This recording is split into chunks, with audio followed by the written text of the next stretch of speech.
Hey guys, I shared a post a few weeks ago about my bossy Betty and know-it-all Nancy shadows, and I received a lot of emails and questions about shadow work, but specifically shadow work in relationships.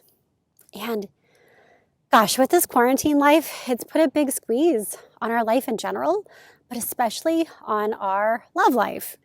We're feeling strained and tired, and you're just like, ugh, on top of each other and edgy, and these old patterns arise. We're easily triggered and defensive and resentful.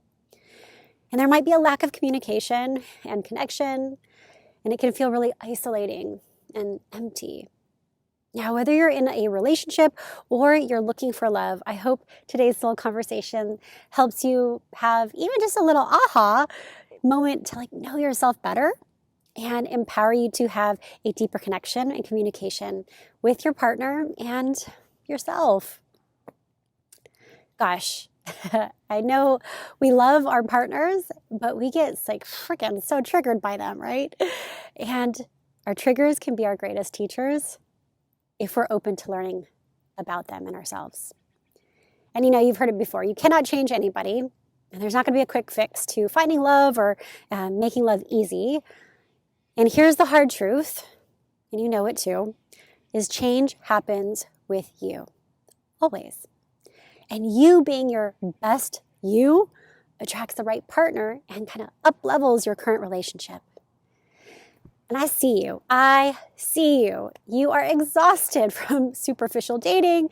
You are done attracting relationships with those familiar old patterns and personalities.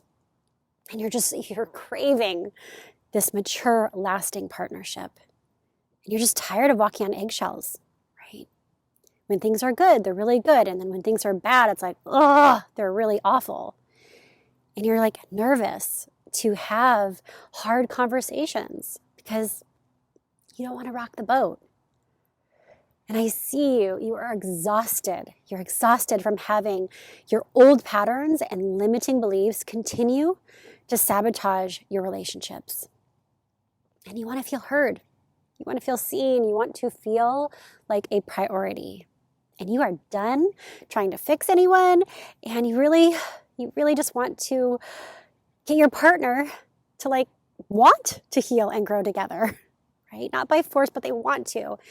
And you're done being triggered by each other and activating each other's pain points. You are yearning to have an open, loving communication and heal any resentment. And I know what you're going through because after my divorce a decade ago, new relationships blossomed, but then these familiar patterns and challenges kept surfacing. And when I met my husband, Jake, there was instant chemistry, but any relationship, all relationships, after a few months, that initial spark kind of wears off and the mystery fades. And then you're left with the real person, their flaws and dark shadows, just as they are, not who you dreamed they were, right? But this perfection is an illusion.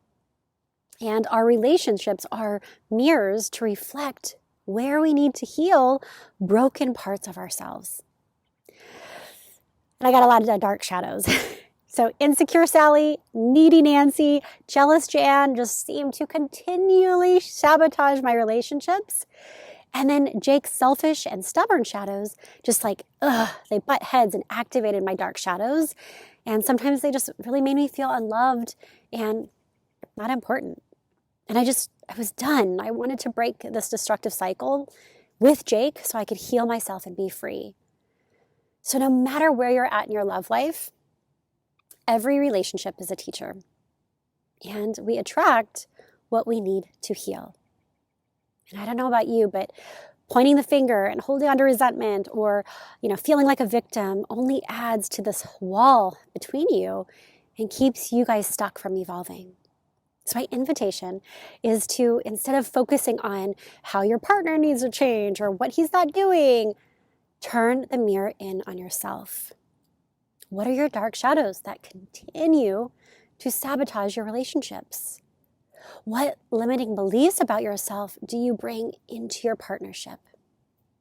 And what fears do you bring from the past into your current or future relationship. So one of my favorite spiritual teachers, Gary Zukav, teaches about soul partnership, and it's a relationship where you do the work on yourself first, and in return, your partner also does the work on himself or herself first. So each one's working on themselves, and then you can come together to help each other out. You do not try to fix each other, right? You're not trying to control. That's the ego. You heal yourself first. You grow first. And I shared this with Jake, and I said, imagine I'm in a river and it's just getting the better of me. I'm struggling. You know I can swim, but you're just watching me flail. You see I'm trying, but it's just not working. Do you sit on the other side of the bank yelling at me, shaming me? Try harder. You can do better. Expecting me to pull myself out because you know I've done it before or you think I can? No. No. You see me trying and doing my best and you help me out. Right? You see I'm trying, but if I really just cannot do it, throw me a freaking rope and help me before I drown. And that's love. That is spiritual growth and evolution. And you might be in a marriage or a partnership, but honestly, if each person isn't working on themselves first, there's not going to be any growth, right? It's empty. And frankly, I don't know, you're probably going to get mad at me, but it's just a contract. There's no marriage if no one's working on themselves. You're roommates, right? Typically, we're doing a tug of war, right? The other person is holding on to blame and being defensive, and we're caught up in this subconscious cycle of feeling hurt, and then in return, throwing it over to them and hurting the other person. Whew, it's exhausting. But the best way to combat this defensiveness is to let go of the rope. Stop trying to fix the other person. Don't shame them or tell them how they're hurting you or how they could do better. Even if you think your intention is to help them, I mean, no one wants to feel flawed or be fixed, and no one wants to be controlled or told what to do. And most likely your partner is just going to shut down and tune out. So just let go. Let go of that rope. Stop trying to control and turn the mirror inward and do the work on yourself first. Meet your dark shadows and then learn from them. It's hard work, but they always have a lesson for you. And then you get to show up from your most vulnerable, open, wholehearted, and loving self.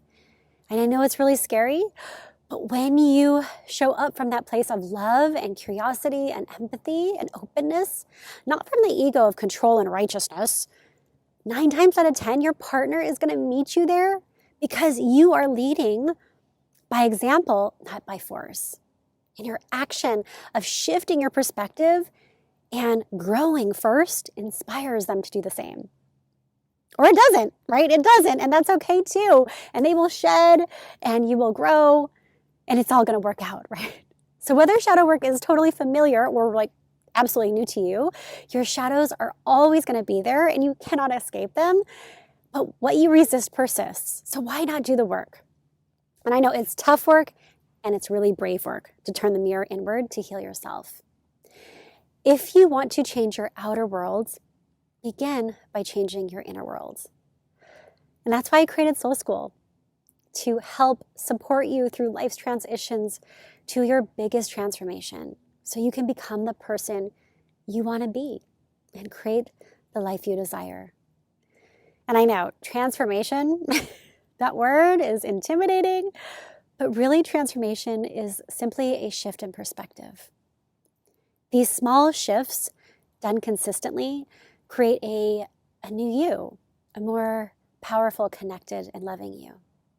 And in our 8 weeks together in Soul School, you'll journey through the chakras and learn these soul life tools, mindfulness tools to feel grounded and heal destructive patterns and embody your worth so you can experience more clarity, freedom, joy, and just trust your inner knowing. And if you're interested or just curious about Soul School or working with me in general, reach out to me. I love hearing from you and we can hop on a call. But I hope you know this. Before we go, you have the power to heal your wounds and become the person you want to be and attract who you desire. You are deserving of love, like real love, and all that's good. And it starts by loving these dark parts that you've abandoned and disowned. It starts by turning the mirror inward and healing these little broken pieces of yourself and returning back to your wholeness. Thanks so much for being here. Comment below. I love hearing from you, and reach out to me. Have a great day.